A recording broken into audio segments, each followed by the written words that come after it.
The Democratic debate. Who promises to give away more money? And how are they going to make the promise? Let's start with Yang, the direct approach. I'm going to give you $1,000 cash. I don't know, each month or how often. I'm going to give you $100 for your pledge to a candidate to crowd out private money. That's the direct approach. Other candidates were just promising specific groups, especially the teachers union, the teachers. 60,000 was the favorite amount, but some of them were more oblique in their promise, like Buttigieg. And he said that he would pay them like doctors. So, you know, if doctors make between $100,000 and $200,000, I guess that's, but he's not promising anything specific. So some are specific, some are not.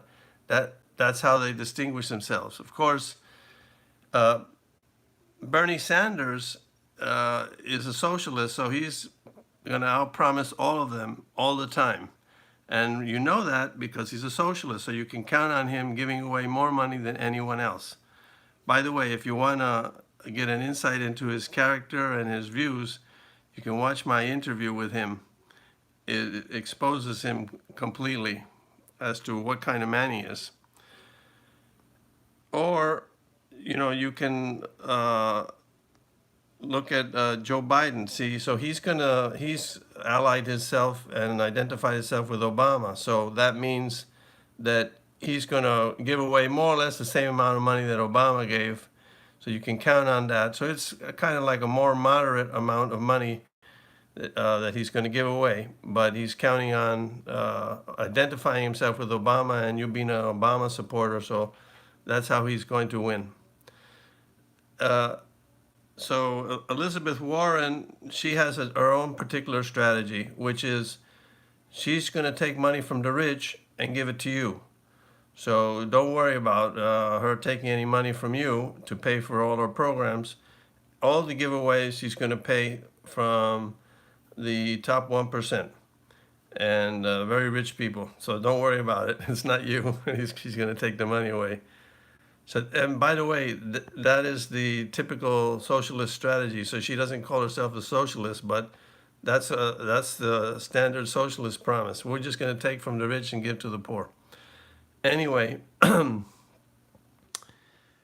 each one of them distinguishes themselves in that way about how much they're going to give away and how specific they are in the amount and their specific strategy.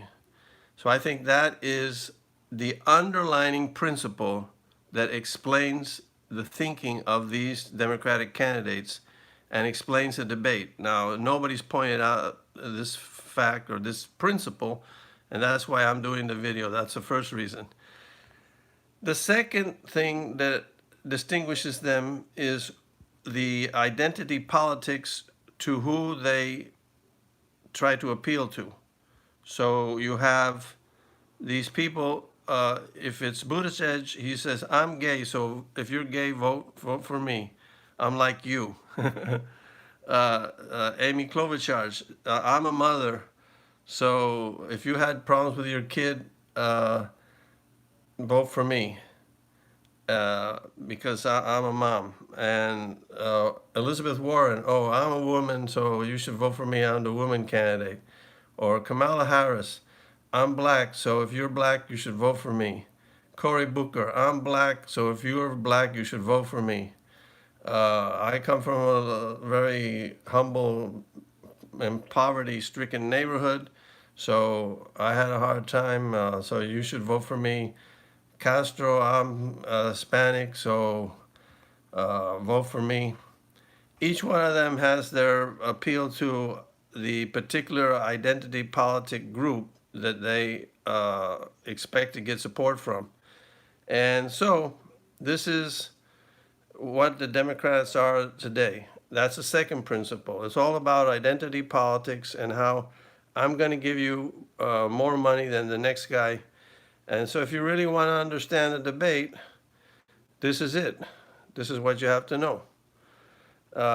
Since nobody said anything, and by the way, if you want to see what Washington can do to a human being, watch my interview of Joe Biden. It's a very old interview, maybe 30 years old. Before, when I interviewed him, he was a rational thinking man. He was interested in knowing the truth about important, deep problems. Washington just totally turned him out into a political hack.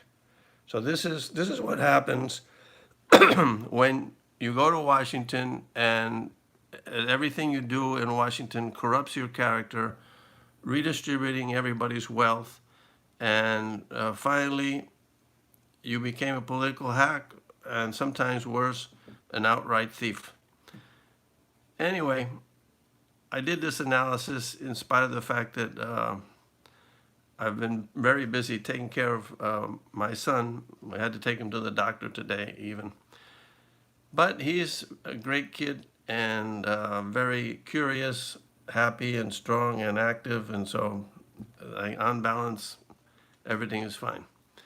I'm having my own health problems, which is also keeping me under the weather. You all take care, and I hope to see you again soon. Thank you. And give me your comments. Let me know what you think.